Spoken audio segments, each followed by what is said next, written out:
I've been in the bando with the chick. Well, Jimmy Choo Sando, cause I'm rich. What's going on? What's going on? It's your boy Rich and Fake TV. We always working. We always grinding. We got AmberYourRose in the building. How you doing? Splendid. Glad to be here. That's what's up. That's what's up. So you was bad as fuck in school. They tried to put you in special ed. I want to tell you one thing that I can relate to you on that bar. Is that a real thing? No, yeah. For real. Like a couple times. I wasn't. People got it like fucked up. They thought that meant I was stupid. Yeah. I was just bad. Yeah, no, I know how that go. That's what they do. That's what they do. That's what they do. But we gonna talk about that a little later. So I hate to ask this question, but where are you from? I'm from Atlanta. I'm from I went to school in Dunwoody. Spent a lot of my time downtown area. Yeah. Did you go to school and college downtown as well? Georgia State, yeah. Georgia State. I'm taking a gap semester this semester, but yeah. Oh, are you still in school? Yeah, but yeah, not this semester, next semester. Oh, what are you majoring in? Music industry. I was in it for music performance because I played the violin, and that's what I was in school originally for, but I switched it to music industries. All right, that's super dope. So what was it like growing up for you? I know we off the camera we was talking about how you was in the choir and stuff like that. Like, take us down that road. So I grew up in a church for one. So I went to church every Wednesday, every Sunday, faithfully. My mom took me to church. I was in the choir from when I was 6 until my whole time being in school. That was a big part of my life. When I sang the song, I said I had silent lunch. I was still singing. I used to sing all the time. I always knew I loved to sing. I love music. Always knew that's what I wanted to do. I used to say since I was 3, 4, I wanted to be a pop star. So just always love music. It's always been a part of me. So you've been doing music from the beginning. So, I mean, what age would you say you started doing music? Well, one, my mom used to play classical music when she was pregnant with me to calm me down, to keep me from kicking her stomach. When I was born, she was playing classical music. I started playing the violin when I was 9. I wanted to play the saxophone. My mom told me it was a boy instrument, so I didn't play that. I used to write songs and stuff. I got song books from when I was in elementary school. I really just always, you know what I'm saying, done music. But the first time I recorded myself, I was 16 when I decided to figure out how to record myself. Let's talk about your hustle. I was on your page and I seen that you had a Waffle House delivery type of company. So tell me about that. So I started this because I used to work at Waffle House for a while. I was the cook. I worked third shift, Friday, Saturday, Sunday, sometimes Monday. The busiest, you know what I'm saying? Nights, I would be in there by myself sometimes. So I know I was a manager overnight, the supervisor. So I know a lot about Waffle House, what goes into that. But I also do Uber Eats now. I do a lot of Uber Eats. I've been doing Uber Eats for a while. So it's one day I was just thinking, Waffle House doesn't have any delivery service at all. It's not Uber Eats, DoorDash, none of that. So that's a problem. When you think about business, you got to solve a problem. And we're in Atlanta, it's so many Waffle Houses. So yeah. Nah, that's a great idea because like you said, Waffle House don't have no type of delivery service. I'm sure people would love to get Waffle House at their house. It's called AmberYourRose, by the way. AmberYourRose, yeah, that's super dope. So, was music, I'm sure you did say this, but was music your first love? You didn't do nothing else besides this?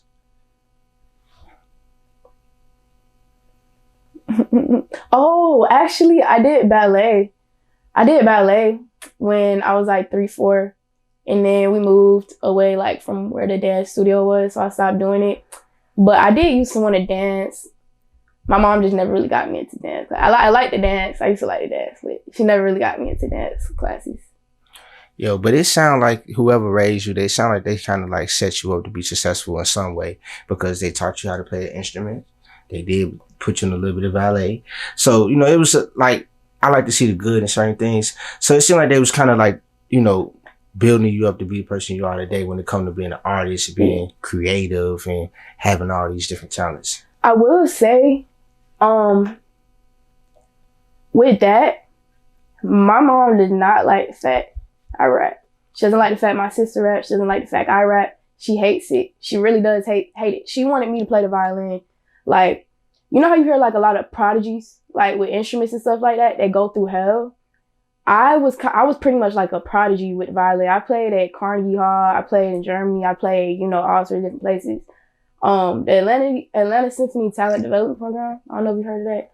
It's for African American, Latino youth, like to progress them in music and stuff. Yeah, music, and they let like 4 or 5 people in per year, and it's hundreds of people that audition every year. It's like 3 rounds.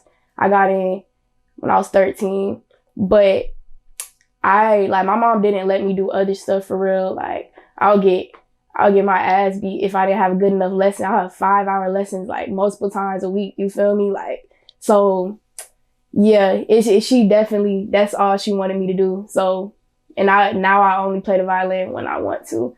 So I did have a passion for it at one time. Like I have a passion for music in general, but violin is not what I want to do with my life. So she may have been thinking that she was setting me up to be successful because that's all she wanted me to do. But you can't force somebody to, you know what I'm saying? Yeah, do something that they don't want to do. So that kind of like answers my next question. I was going to ask you, how does your childhood plays into your music career now? And I could see where your mama kind of like implement hard work in a sense. And I could see that in your music today, like the creativity with your videos, how consistent you are with putting out different freestyles and all that great stuff. So that answered my question right there.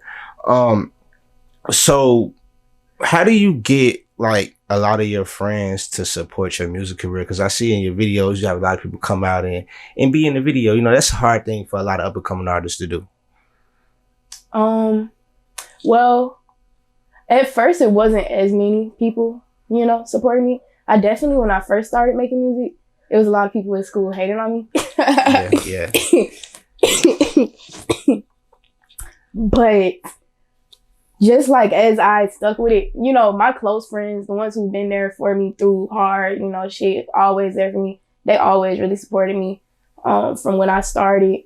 But it's like, I feel like as people see you take stuff more seriously and they see that you're going somewhere with it, then like they're more willing to support you, which is cool. You know what I'm saying? But yeah, I feel, if people see that you're taking something serious, then they'll take it more serious with you. Nah, that's real. That's real. Yeah. What do you think your fans love about you the most musically? A lot of people tell me like I don't sound like anyone else, which is funny because some people, compare me to other people. It's like people got their own opinions, but I think some people have told me like they like I say like crazy stuff. Sometimes I be saying funny stuff. But sometimes I got like serious stuff too, where I get, talk about emotions, feelings. So I feel like everyone got a different reason for real. But yeah, the one reason why somebody loves my music, same reason somebody else hates it. That's awesome. With you having like early trauma in your childhood, what makes you happy today?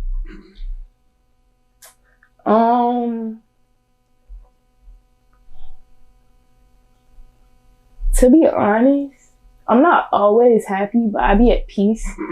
But what makes me happy, to be honest, I feel like it's just looking back at where I was before and like how I've come further in a lot of different ways, even with like emotional regulation, because stuff used to be able to bother me more, you feel me? But like stuff doesn't really affect me as much as it used to. Like it's not like everything just my world crashing down if something happens. So yeah. That's awesome. But like with you having like, success with your music career and people like what you're doing, how do you kind of like use that as a way of picking you up and making you more happy? Like when you have those low moments, do you just look at your numbers, look at your comments, and look at what people are saying about you? Like, dang, we love your music. Like, does that pick you up? Yeah, that definitely does. It does. Like, I get DMs where people tell me like I inspire them. They like my music. I'm talented. I'm gonna make it. So yeah, that makes me feel good. But it's also people DM me saying hateful things, but it's like everyone has their own opinion. Yeah, but the good outweigh the bad.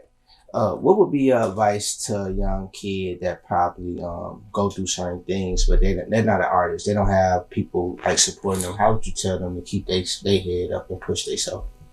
As long as you know that you believe in yourself and you have a vision for yourself and you really feel like that's something is what you want to do, no one else really has to believe in you, because if you believe in yourself enough and you get yourself to where you're trying to go, then other people are naturally going to believe in you.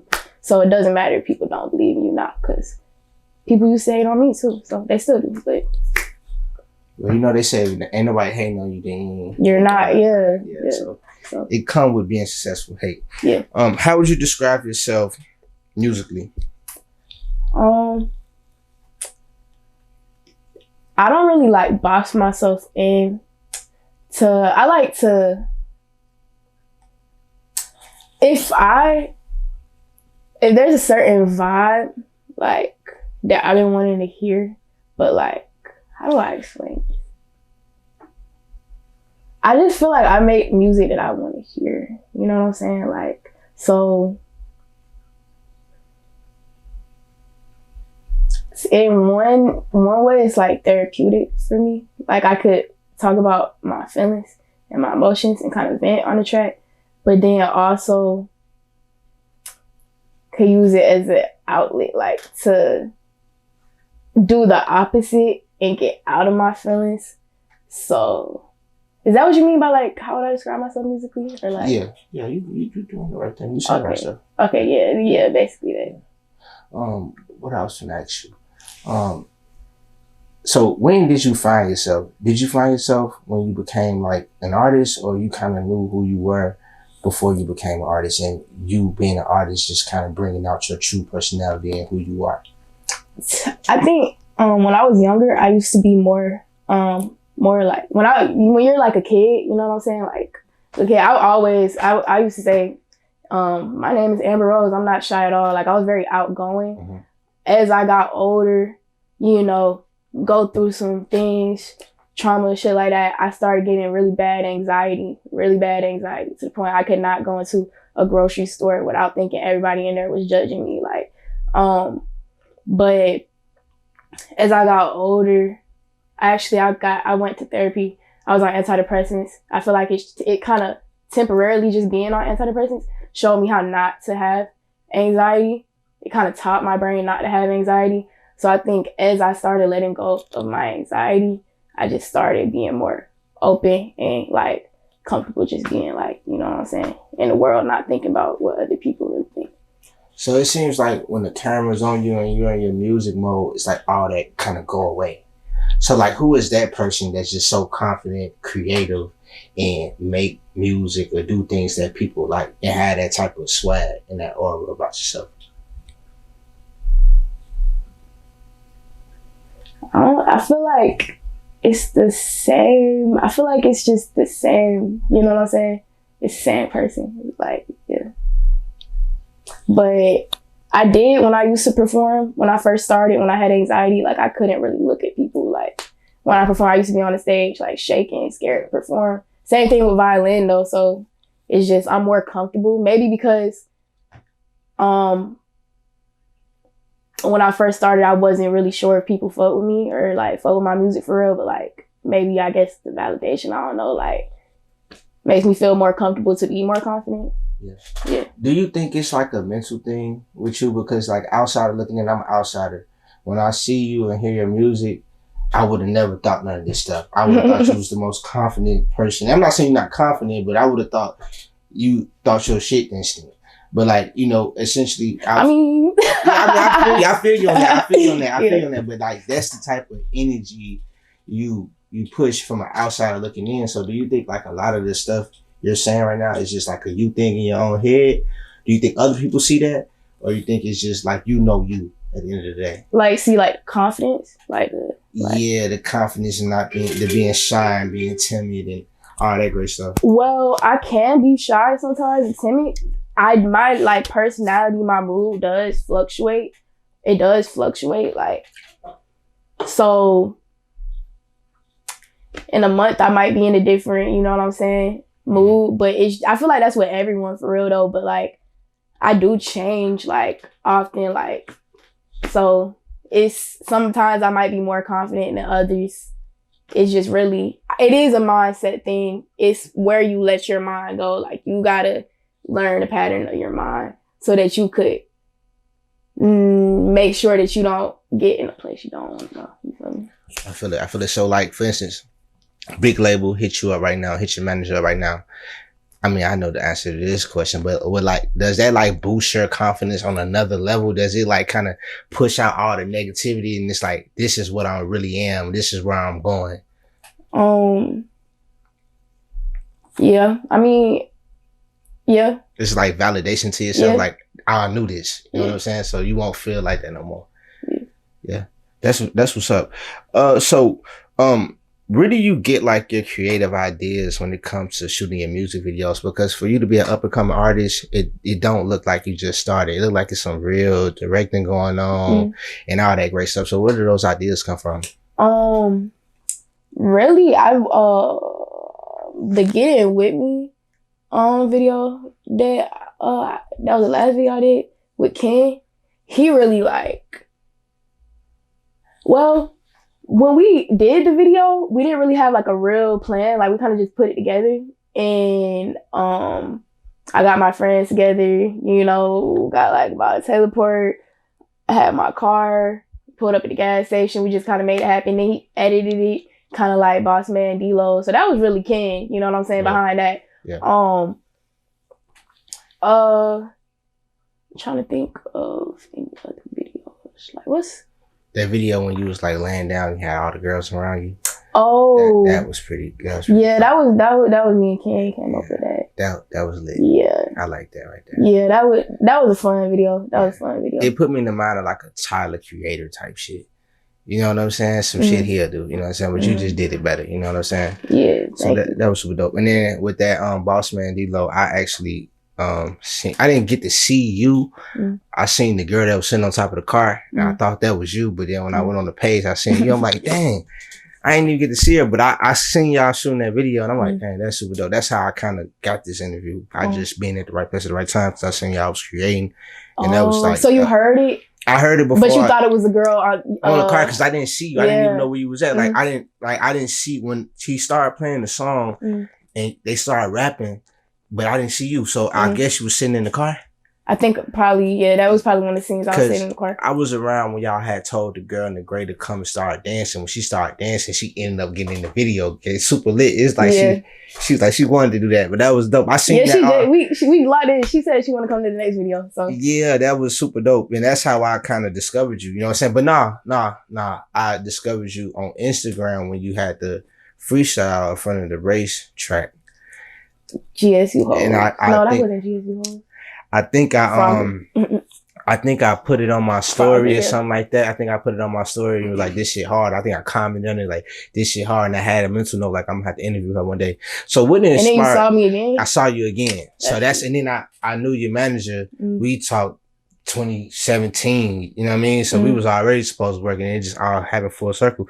But what inspired that racetrack freestyle? Because that was like iconic, you know. Now they finna shut it down. So that was great that you got that content outside of there. It's crazy because excuse me, my bad. The video, I actually have a song called GSU Hoes, but you would think I would get a video there before they closed it. But I did Frogger instead. That I was in between doing GSU Hoes and Frogger that day when I shot a video. But GSU Hoes, the hook is literally, bitch, I'm at the racetrack. Said that she at work, she's selling pussy at the racetrack. Yeah. Okay. My bad.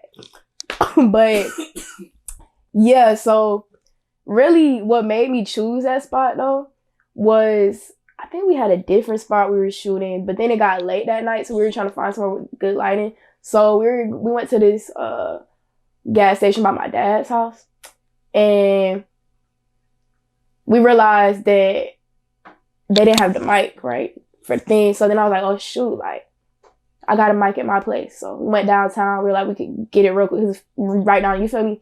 Right down the street. So we got the mic, and then I was like, actually, racetrack right here.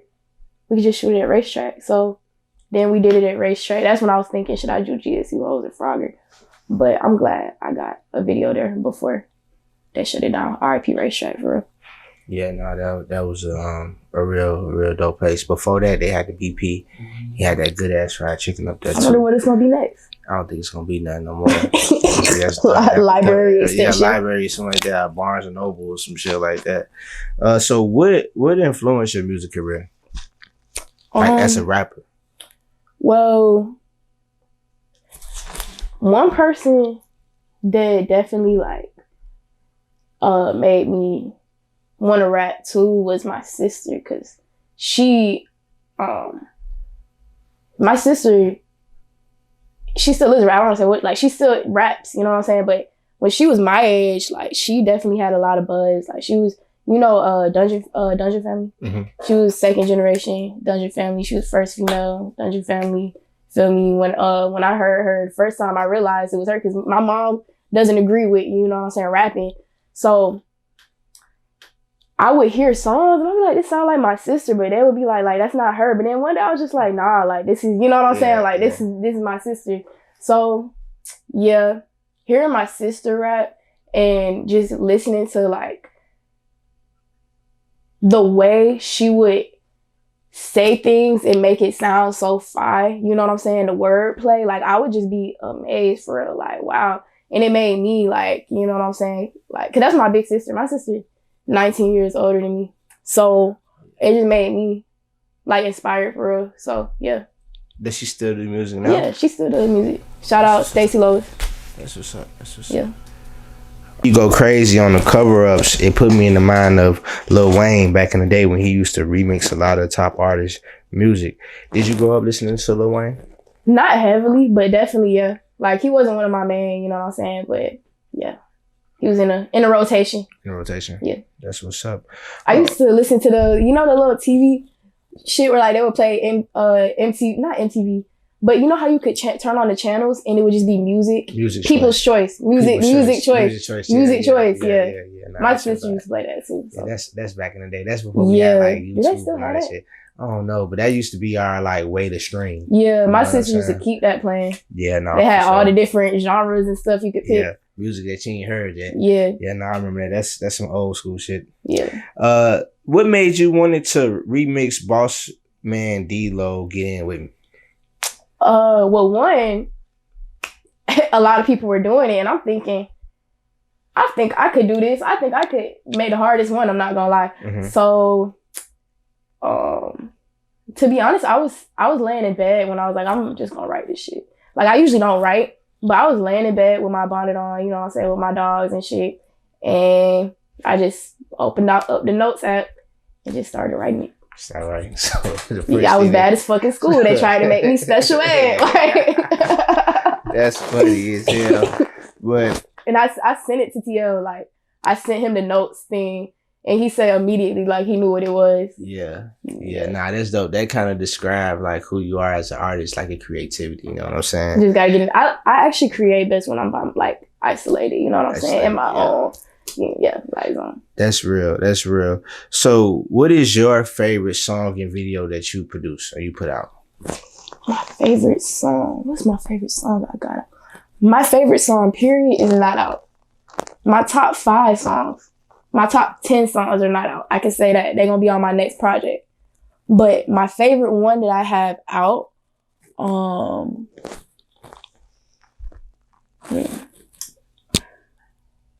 because I got some like hype ones and some, I'm going to pick a hype one and then like a chill type one.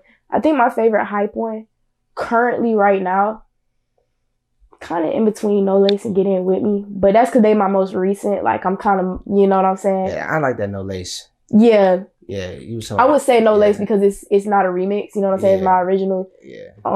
Then I like the way like your flow was on there. Like you put the words together. Like this just want to give me head, some shit like that. That was my first. I had just started wearing wigs that week because I don't know if you like saw before like how my look. Had your natural hair out. Yeah, but I had just started wearing wigs that week, and I was feeling myself. So like 3 days in wearing the wig, I was also on shrooms. I be, you know what I'm saying. Yeah.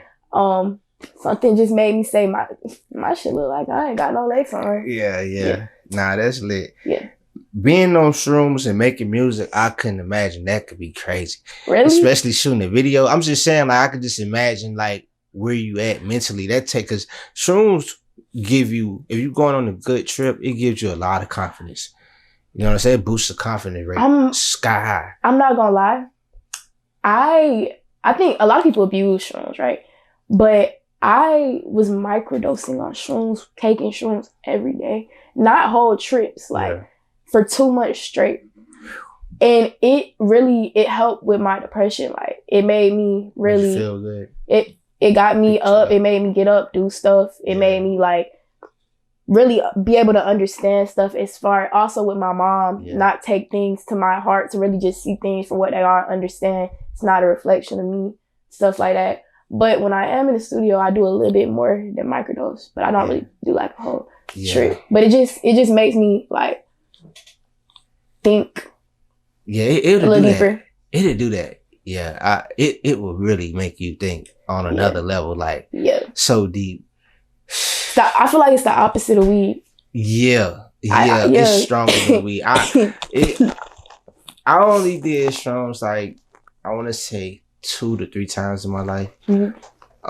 And I don't think, for me, it's nothing that I can do like regularly because it's just too intense. Mm-hmm. You know what I'm saying? It's too intense, but it feels good. Well, also though, like when some people first start like smoking weed, it feels really, you know what intense, I'm saying? And then as they stop, they smoking 3 times a day, and it's just they just feel chill. So I feel like I just kind of like learn how to operate and take advantage of the benefits of the shrooms. And just be chill. Your body got accustomed to it, immune to it. In other words, not really immune, but like it's just like I've gotten like comfortable with it. So it's like the trip not taking me.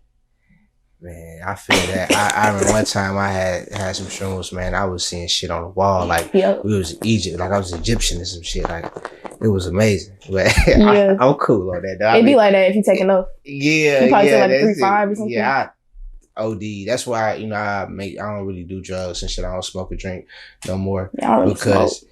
I don't want to be addicted to nothing. Smoking makes me anxious, but shrooms I don't really like smoke. Shrooms is like a reward thing. Like, I just want to reward myself and just feel super better than I feel naturally or something like that. But last time I did shrooms, I said not no more because it made me feel drunk. You know what I'm saying? I felt drunk. My confidence level was on another level. I was ready to go outside. It's crazy shit. I was talking crazy. It's crazy that my girl started looking two-tone to me. That's how it was when I first did that. Like, at one point, I was over at my friend apartment complex, 5 a.m, by the trash disposal, rubbing rocks together, saying I was recharging myself under the moon. Yeah, it'd tweak you out. That's why, once I realized how I had tweaked you out, I was like, I want to do that. That's crazy. That's cool.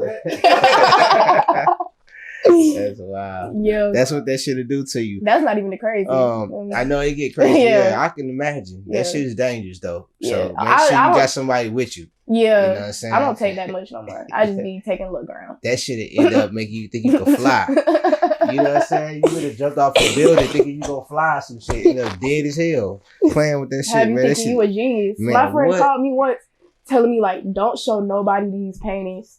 She was like, don't show no one these paintings. Who the fuck would show these paintings? And she like started showing me these paintings she had made on shrooms. And she was basically telling me like she was like a genius, like with art type shit. Like, that's what that shit do to you. For sure. Yeah. That shit is wild. How often do you record? Pretty often. Almost like every week, pretty much. Okay, that's what's up. But I also I be making like little like notes and shit and like voice recordings too, like randomly too. Yeah, I was watching the interview with Freeway. He said that he does the same thing. He just create like voice notes and he just go back to him when he in the studio and I got shit from like years ago still sitting in my phone that I might like that one song, Surrender. You know what I'm saying? Yeah, like I got that's super dope. What is your process like when recording? It's changed because like when I started recording, it's evolved a lot. Like I started recording myself on Audacity with Xbox headphones, you feel me, on my mom's computer. And I evolved, like I got the Apple headphones then, like the little earbuds, and then I got a cup and I would like pad it with different shit to try to make the sound better and put the microphone part in there, have one of the headphones in my ear recording.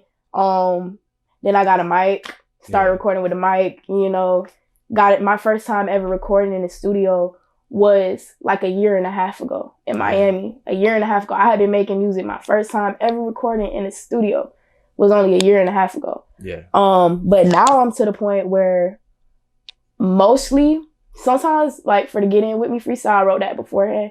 But mostly I either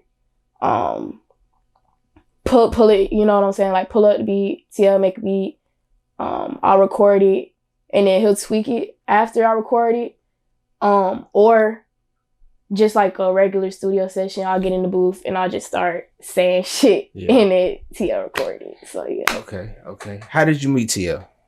Waffle House. Okay. Yeah. Okay. So what that conversation was like, you was like, hey, what's up? Like I do music.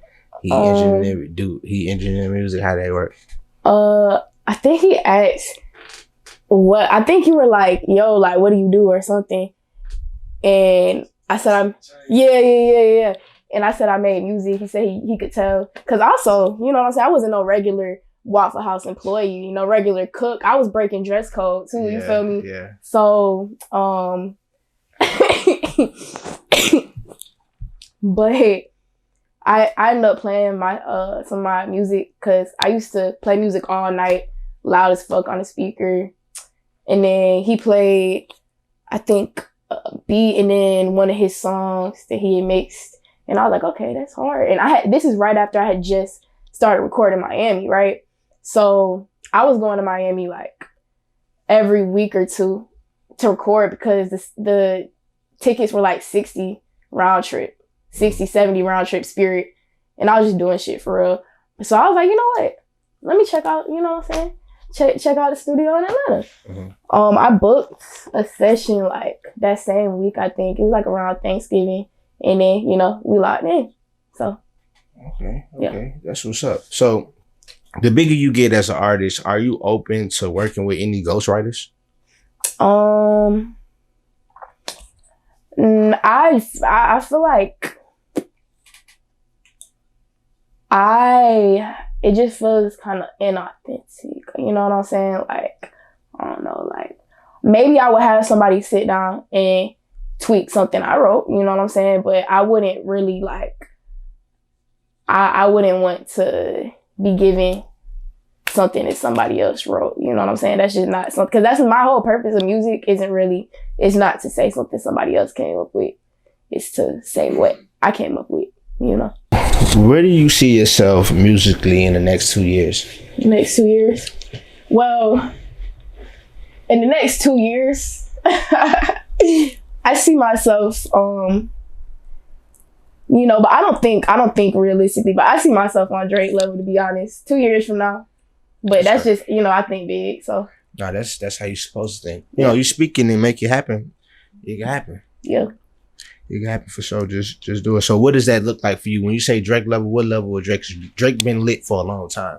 So we talking about Drake, like Take Care Drake? Or we talking about Drake, what's the others? Take Care, and then you got the one when he got his face on it. That album. Probably Yeah, it's like Blue and something like they got the face. Yeah, the one where he got his the side face. Yeah. Oh, you talking about Drake? I got money to blow. Well, when I say Drake level, I don't mean specifically like Drake, but like kind of up there, like just to the point where if somebody says, yo, you heard, you know, AmberYourRose drop, like everyone kind of just knows, you know what I'm saying, what they're talking about. Like the impact that X, Juice World, you know what I'm saying, that type of impact where like it's really like people that are excited, you know, a lot of people excited to listen to their music. Yeah. So like, what is your plan to make that happen? Well, right now, I'm focused on my next project. I feel like that's the first step for real. But I think that if I just stay consistent and keep like evolving and reaching new people and like finding what works and what doesn't work for me to grow, which I'm kind of just really like starting to do for real. Like I feel like it'll just go from there. Facts. What are some up and coming artists or mainstream artists do you want to work with? What's some up and coming? It's so many. When it's so many names, it's hard for me to pinpoint one. But just give me your top 5. Top 5.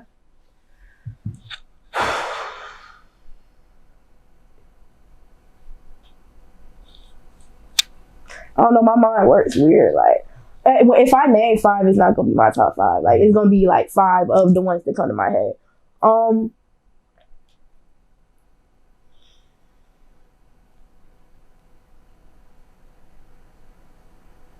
Lil Baby, that's someone I would like to have a song with.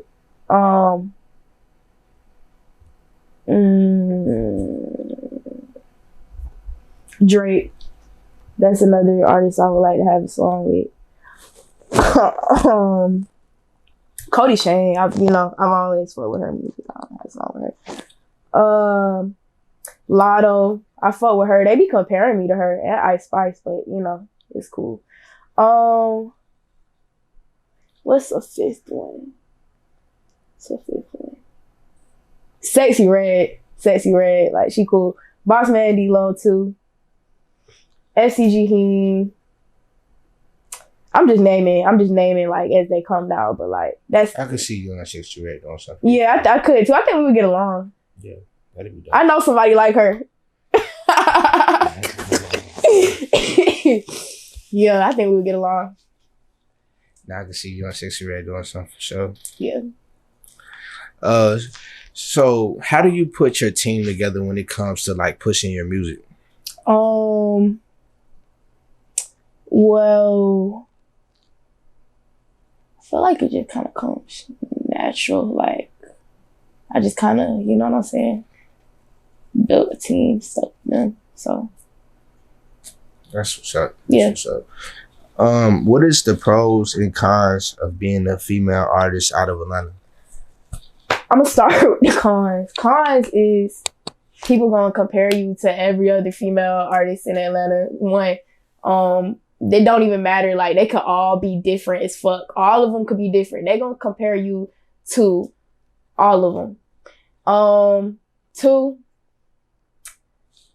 I feel like sometimes, you know, the girlies get a little competitive, you know what I'm saying? And that could come off as like hate, you know what I'm saying? So like sometimes, you know, they get a little weird.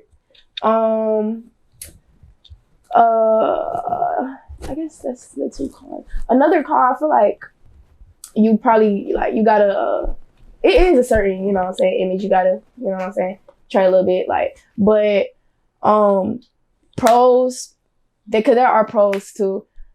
I feel like right now, like for females, like I feel like they kind of running like the rap game a little bit right now, for real, to be honest. But also to people I know I like to listen to pretty girls rap, so you know I feel like that's a pro too. Like, who wouldn't, you know what I'm saying? So another pro would be like,